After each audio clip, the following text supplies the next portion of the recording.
በስመ አብ ወወልድ ወመንፈስ ቅዱስ አሐዱ አምላክ አሜን። በክርስቶስ ክርስቲያን በወልድ ውልዳን በመንፈስ ቅዱስ መንፈሳውያን ዝተሰመኹም ስድራ እግዚአብሔር አምላክና ከመይ ወልዒልኩም ከመይ አምሲኹም አሜን። እግዚአብሔር አምላክ ስለዝረደና ነዛ ሰዓት እዚያውን በሕይወትን ብትንፋስን ስለዘጽንሐና እግዚአብሔር አምላክና ንዘለዓለም ዝኸበረን ዝተመስገነን ይኹን። ብምቕጻል ድማ ለማዓንቲ ከም ፈቓድ እግዚአብሔር አምላክና እቲ ዝምህረና እግዚአብሔር ዝግስጸና እግዚአብሔር አምላኽ ምዃኑ ፈሊጥና ነቲ ዝወሃበና ሕያውን ዝኾነ ቅዱስ ናይ ዘለዓለማዊ ሕይወት ዘውርሰና ሕያው ዝኾነ ቃሉ ንኽንሰምዕ ንዓይኒ ዝዛረብ አንደበት ንኹልና ድማ ዝሰምዕ ኣዕይንቶም ረኽበና ቅዱስ እግዚአብሔር አምላኽና ብድጋሚ ዝኸበረን ዝተመስገነን ይኹን። እምበኣር ለማዓንቲ ንምሃሮ ሃይለ ቃል እንተዳኣልዩ ኮይኑ ከም ፈቓድ እግዚአብሔር አምላኽ ንጠቢብ ሓንቲ ቃል ተኣኽሎ ከም ዝበለ ቅዱስ ጥበበኛ ሰሎሞን ንዘስተውዕል ብፍርሓት ንዝሰምዕ ናብ እግዚአብሔር አምላኽ ቃሉ ውፂን ንዝብል ሓንቲ ቃል ተኣኽሎ እያ ብምባል ብሓንቲ ቃል እውን ክንድሕን ስለ ንኽእል ከም ፈቓድ እግዚአብሔር አምላኽና ለማዓንቲ ሓደ ሃይለ ቃል ካብ መጽሓፍ ቅዱስ ኣልዒልና ከም ፈቓድ እግዚአብሔር አምላኽ ክምህረና ክግስጸና ናይ ቅዱስ እግዚአብሔር ብድጋሜ ሰናይ ፈቓዱ ይግበረልና። እምበኣር እቲ ቃል እንታይ እዩ ዝብል ኣብ መዝሙር ዳዊት ምዕራፍ 23 ፍቕዲ 1 ዘሎ እግዚአብሔር ጓሳይ እዩ ዝጐድለኒ የብለይን። ክብሪ ንእግዚአብሔር አምላኽ ይኹን። ስለዚ እቲ ሕያዋይ ዝኾነ ጓሳ መን እዩ? እቲ ጓሳ ድማ ባዕሉ ጐይታናን ኢየሱስ ክርስቶስ። እንሆ ቅዱስ ዳዊት ብዛዕባ እዚ ሕያዋይ ጓሳ ክዛረብ እንከሎ እግዚአብሔር ጓሳየይ እዩ ዝጐድለኒ የብለይን። ክብሪ ንምስጋና ንኣምላኽና ይኹን። ስለዚ ቅዱስ ዳዊት ነዚ ቃል እዚ ክዛረብ እንከሎ እነሆ ቃሉ ልቡ ምስ እግዚአብሔር ስለ ዝኾነ ካብ እግዚአብሔር ድማ ዝጐድሎ ነገር ዘይብሉ ስለ ዝፈለጠ እዚ ቃል እዚ ክዛረብ ክኢሉ እዩ ቅዱስ ዳዊት ማለት እዩ። ስለዚ እቲ ጓሳ መን እዩ ንዝብል ድማኒ እንሆ ምስ ተመስሑ ከኣ ኢየሱስ ንጴጥሮስ ስምዖን ወዲ ዮናታን ካብዚኣቶም ኣብሊስካ ተፍቅረኒ ዲኻ በሎ ንሱ ኸዓ እወ ጐይታይ ኣነ ከም ዘፍቅረካሲ ንስኻ ትፈልጥ ኢኻ በሎ ንሱ ድማ ኣባጊዐ የብልዕ በሎ። ዮሃንስ ምዕራፍ 21:15 እቲ ዘገርም ነገር ድማ ኣብዚ እንታይ ኢና ንርኢ? እቲ ሕያዋይ ዝኾነ ጓሳ እቲ ሓላይ ዝኾነ ጓሳ እንሆ ንጴጥሮስ ወዲ ዮናን ንዓይ ተፍቅረኒ ዲኻ ኢሉ ምስ ሓተቶ እንሆ ቅዱስ ጴጥሮስ ድማ ኣነ ከም ዘፍቅረካሲ ንስኻ እንታይ ትገብር ኢኻ? ኣጸቢቕካ ትፈልጥ ኢኻ ብምባል መለሰሉ። ጐይታ ድማኒ እንታይ ኢልዎ? በል ኣባጊዐ የብለን፣ ንኣባጊዐይ ሓልወን፣ ንዓባጊዐይ ኣስትየን፣ ንኣባጊዐይ እንታይ ግበረን? ተጠንቂቕካ ሓልወን፣ ትጉህ ኮይንካ ሓልወን፣ ንኸይጠፍኣ እንታይ ግበረን? ጽኑዕ ዝኾነ ጓሳ ኮይንካ እንታይ ግበረን? ሓልወን ኢልዎ ማለት እዩ። ብሓቂ ዘደንቕ እዩ።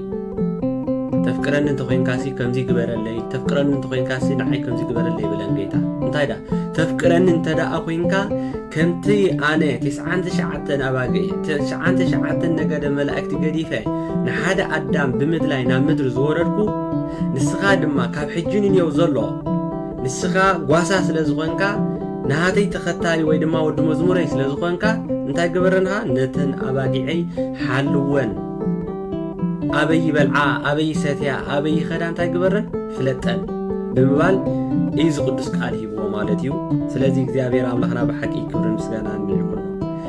ቅዱስ ጴጥሮስ ድማ ኢየሱስ ድማ ንስምዖን ጴጥሮስ ተፍቅረኒ ዲኻ እንዳበለኸ ሓቶ እንከሎ ኣባጊዐ የብልን።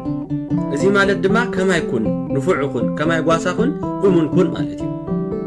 ከማይ እሙን ጓሳ ኩን፣ ብተወሳኺ እውን ከማይ ኮይንካ ተመላለስ።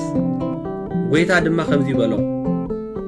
ጐይታ እዚ ምስ በሎ እንታይ ኢሉ ቅዱስ ጴጥሮስ ድማ እዚ ናተይ ተልእኮ እዩሞ ኣነ ነተን ዝጠፍኣ መጓሰይ ክደሊ መጽኤ ክጓስየን ነተን ዝጠፍኣ ባጊዕ ክደሊ ንኩሉ ድማ ብፍቅሪ ክጓስየን ኢሉ ታይግበረሉ መለሰሉ ይብለና። ስለዚ ብሓቂ ከምቲ ጴጥሮስ ተፍቅረኒ ድኻ ዝበሎ ኣነ ንስኻትኩምን ድማ እዚ ቃል እዚ ብቃል ጥራይ ዘይኮነስ ጎይታ ጓሳይናን ሓላዊናን ኣፍቃሪናን ምዃኑ ካብዚ ምላሽ ናይ ቅዱስ ጴጥሮስ እወ ተፍቅረኒ ከም ዘፍቅረካሲ ትፈልጥ እንድኻ ክንብል እንተዳ ኮይና ድማኒ ንሕና ኣብ ቤት ጎይታና ኣብቲ ጓሳና ዘለና እምነት ኣብቲ ጓሳና ዘለና ፍቅሪ ክንገልጽ እንተዳ ኮይና ኣብ ቤት እግዚአብሔር ኮይና ነቲ ሕያዋይ ዝኾነ ጓሳ ታንገብር ኣለና ማለት እዩ። ኩሉ ግዜ ንዑ ከየጉደላ ክነመስግኖ ይግበአና እዩ ማለት እዩ። ስለዚ እቲ ሕያዋይ ጓሳ ኣነ እየ። እቲ ሕያዋይ ጓሳ ህይወቱ በጃ ኣባጊዕ ይሕልፍ ኢሉ ዮሐንስ ምዕራፍ 10:11 እቲ ሕያዋይ ጓሳ እንታይ ኢሉ ንምእንቲ ተን ኣባጊዕ እንታይ ገብር ህይወት በጃ ክሳብ በጃ ዝኸውን ይሕሊፉ መን ጎይታ ኢየሱስ ክርስቶስ። ስለዚ ልክዕ ከምዚ ድማ ኩሉ ኣገልጋሊ ንፉዕ ኮይኑ ነተን ኣባጊዕ ህይወቱ በጃ ኣባጊዑ ዝህብ እንተዳ ኣባጊዕ ድማ ድምፁ ክሰምዓ ኮይነን ነፍሶ ከፍ ድማ ክንገብር ግባእ እቲ ጓሳ ነተን ኣባጊዕ ተኻሉ ንኸይምንጥልወን እንታይ ክገብረን ኣሎ በጃ መስዋእቲ ተኣዛዝነት ማለት እዩ። መስዋእቲ ክርስቶስ ካካፈለልና እቶም ኣገልገልቲ ኣባጊዕ ዝሕልው ድማኒ ተኣዛዝነት ማለት ድማ ተልእኮ ምፍጻም ማለት እዩ። እዚ ክንገብር እግዚአብሔር ኣምላኽ ይሓግዘና። ስለዚ እንታይ ዝብል መልእኽቲ ጽሒፈሎ ኣብ ግብረ ሐዋርያት ምዕራፍ 1:1 ወተፍሌዎስ ብዛዕባ ኢየሱስ ክገብሮ ክምህሮ ዝጀመረሉ ኩሉ ግዜ እቲ ቀዳማይ ዛንታ ጽሒፈልካ ኣለኹ ኢልዎ። ጎይታና ኢየሱስ ክርስቶስ መምህር ኢልና ንጽውዖ ድማ እንታይ ንሱ ኣብ ህይወቱ ዘይገበረ ነገር ፈጺሙ ምሂሩ ኣይፈልጥን እዩ። ንስኹም ልክዕ ከምኡ መምሃራን ኩኑ። መምሃራን ናይ ሓሶት መምሃራን ዘይኮነስ ናይ ሓቂ መምሃራን፣ ናይ ሓሰውቲ ነቢያት ዘይኮነስ ናይ ሓቂ እቲ ነቢያት ዝምሃርዎ ቃል ክንሕልፍ ይግበአና። እዚ ድማኒ ስብከት ጥራይ ኣይኹን ማለት እዩ። እንታይ ዳ ብህይወትኩምን ብተግባርኩምን ብኣርኣያኩምን ብመርሕነትኩምን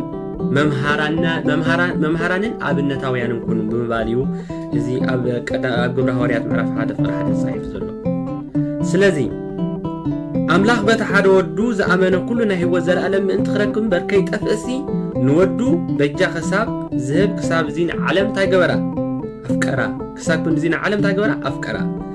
ስለዚ ከምቲ ኣብ ዮሐንስ ምዕራፍ 3:16 ተጻሒፉ ዘሎ መድሓኒና ማለት ህይወቱ በጃ ካልኦት እሕሊፉ ድሉው ዝኾነ ናይ ካልኦት ኣገልገልቲ ቅድሚ ዘይምርኣይ ማለት እዩ። እቲ ናይ ካልእ ኣገልገልቲ ዘይኮነስ ንሱ ባዕሉ ማለት እዩ።